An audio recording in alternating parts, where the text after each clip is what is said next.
Bapak Ibu semua yang dimuliakan oleh Allah Subhanahu wa taala. Alhamdulillah kita masih berada di bulan Ramadan dan sebentar lagi Ramadan yang mulia, Ramadan yang istimewa, Ramadan yang penuh dengan kebaikan ini akan meninggalkan kita. Sebagai orang beriman, sesungguhnya saat-saat ini kita memiliki dua perasaan. Yang pertama itu adalah perasaan senang. Kenapa senang Bapak Ibu semua? Ya karena kita hampir menuntaskan ibadah kita di bulan Ramadan ini, terutama ibadah yang Allah wajibkan, yakni puasa Ramadan. Dan sebagaimana sabda Nabi SAW bahwa bagi orang yang berpuasa itu ada dua kebahagiaan. Lisaimi farhatani. Satu kebahagiaannya itu dia dapat pada saat berbuka. Farhatun inda fitrihi.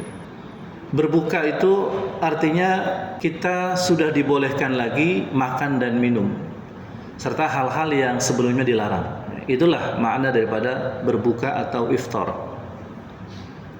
Nah, ketika Ramadan ini hitungannya adalah 29 atau 30 hari. Dan setelah selesai 1 bulan, maka kita semua merayakan yang disebut Aidul Fitri. Aidul Fitri itu adalah Aid itu artinya kembali, Fitri itu dari kata fatoro artinya berbuka. Jadi makna Idul Fitri itu secara bahasa artinya adalah waktu di mana Allah membolehkan kembali perkara-perkara yang tadinya dilarang untuk dilakukan di siang hari. Makan, minum, ya, hubungan suami istri, ya, dan hal-hal yang memang itu tidak dibolehkan bagi orang yang berpuasa. Nah, ketika berbuka, maka tentu seorang yang berpuasa itu senang, ya. Sama halnya ketika misalnya kita berbuka di waktu maghrib, ya. Ketika kita menuntaskan 1 hari kita berpuasa, kita mulai menahan itu dari mulai fajar, lalu kemudian setelah itu kita akhiri, ya, dengan iftar ketika masuknya azan maghrib. Siapa orang yang tidak senang ketika sebelumnya dalam kondisi lapar, ya, lalu kemudian setelah dia dibolehkan untuk makan dan minum, ya, maka tentu siapapun akan senang, ya. Bahkan nggak cuma anak kecil, ya, tapi juga orang-orang tua pun juga senang, ya. Makanya Nabi ajarkan doa, ya, ketika berbuka, ya, dhahabadh dhama'u wabtalat al-urqu wa thabat al-ajru. Kenapa kita senang? Karena kerongkongan kita yang tadinya kering, ya, itu kemudian terbasahi dengan air, ya. Maka kemudian menjadi basah, gitu kan? Maka itu adalah nikmat yang luar biasa, ya. Orang yang kehausan, ya, ketika mendapatkan seteguk air saja, maka itu merupakan satu kenikmatan yang luar biasa. Apalagi ketika seseorang berbuka itu tidak hanya dia dapati air putih, tapi mungkin ada beberapa butir kurma, ya, atau mungkin juga misalnya beberapa jenis makanan, ya, yang siap dia santap, ya. Maka tentu perasaannya pasti akan senang, akan gembira. Nah, begitu pula ketika masuk Aidul Fitri, ya. Meskipun dalam pengertian yang lain, Bapak Ibu semua, Aidul Fitri itu bisa, ya, juga dimaknai Aid itu artinya kembali, Fitri itu artinya, ya, fitrah, ya, suci.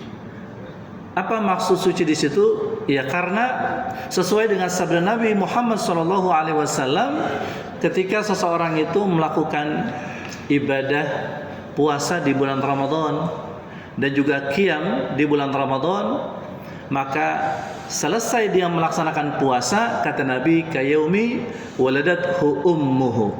Dia itu seperti bayi yang baru lahir. Ya, kalau bayi yang baru lahir itu kan berarti tanpa dosa. Nah, sehingga kita kembali kepada kesucian, maknanya adalah bahwa dosa-dosa kita sudah dihapus oleh Allah Subhanahu wa taala. Dan ini adalah merupakan pengabulan dari doa yang selalu kita panjatkan setiap malam, terutama di 10 malam yang terakhir ya. Allahumma innaka afuwun karim tuhibbul afwa fa'fu anna. Ya, dengan doa itu sangat mujarab untuk menjadikan kita menjadi hamba-hamba yang bersih. Itulah makna dari Idul Fitri. Siapa yang tidak merasa senang ketika hatinya yang tadinya kotor, penuh dosa, penuh noda, lalu bersih? Ya, sama halnya ketika kita punya pakaian, ya, baju misalnya kotor, lalu kemudian setelah baju itu kotor, sudah pasti kita enggan untuk menggunakannya, gitu ya. Tapi ketika baju itu kita taruh ya, di mesin cuci, lalu kemudian kita cuci dengan sabun, dengan alat pembersih, ditambah lagi dengan pewangian, ya, maka setelah selesai, lalu kita gunakan, tentu kita akan merasakan kesegaran. Ya. Sama juga dengan hati kita, Bapak Ibu semua. Ketika hati kita mungkin kotor, ya, ketika hati kita itu penuh noda, ya, maka kita pasti menjadi manusia itu nggak akan tenang, ya, gundah gulana, gelisah, ya, karena memang pada saat itu kita jauh dari Allah Subhanahu wa taala. Allah tidak akan dekat kepada pelaku-pelaku maksiat. Tapi ketika hatinya sudah bersih, maka Allah dekat kembali.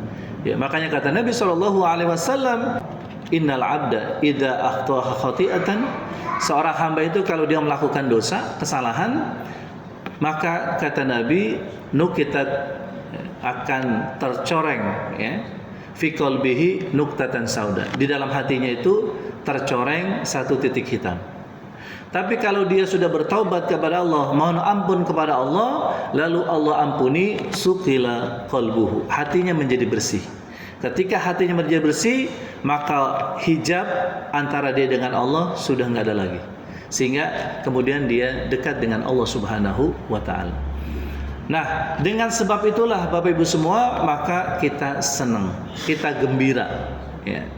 Dan yang kedua, kata Nabi SAW, orang puasa itu bergembira karena memang sudah disediakan surga untuk orang yang puasa. Ya. Surganya itu nanti orang yang puasa itu akan masuk, ya, kata Nabi, itu di pintu namanya pintu Ar-Rayyan.